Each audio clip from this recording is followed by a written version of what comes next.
Revanth Reddy CR Patil వ్యాఖ్యలకు పెద్దగా తేడా లేదని హరీష్ రావు విమర్శించారు.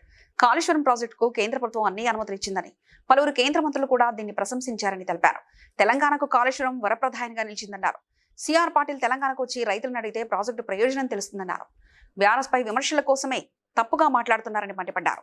50 కోట్లు ఇస్తే మరో 2 లక్షల ఎకరాలకు నీరు అందుతుందని ఉత్తమ్ కుమార్ రెడ్డి స్పందించాలని కోరారు. రైతులపై రాజకీయ కక్షలు చూపవద్దంటూ విజ్ఞప్తి చేశారు. సిఆర్ పాటిల్ గారి వ్యాఖ్యలు ఎట్లా ఉన్నాయంటే, రేవంత్ రెడ్డి వ్యాఖ్యలు సిఆర్ పాటిల్ వ్యాఖ్యలు మధ్య తేడా లేదు. బీఆర్ఎస్ మీద బురద జల్లడంలో కాంగ్రెస్ బీజేపీల ఫెవికాల్ బంధం బయటపడ్డది. కాళేశ్వరం మీద పెట్టిన ఖర్చే 90,000 కోట్లు, 1,00,000 కోట్లు కొట్టుకుపోయినాయి అని ఎట్లా మాట్లాడతాడు? అది రేవంత్ రెడ్డి భాష. అదే భాష ఆయన మాట్లాడింది.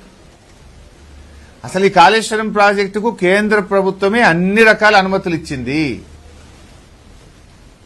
కేంద్ర ప్రభుత్వమే కాళేశ్వరం ప్రాజెక్టు దేశానికి ఆదర్శమని కేంద్ర ప్రభుత్వ సంస్థలు, కేంద్ర మంత్రులు, సర్వోన్నత న్యాయస్థానం కూడా చాలా స్పష్టంగా చెప్పింది.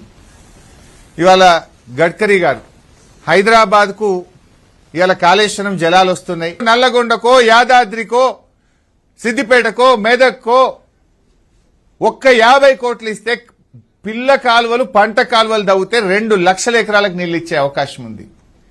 కానీ ఇంతకాలం మేము బురద జల్లినాం, ఇంతకాలం కాళేశ్వరం కూలిపోయిందన్నాం.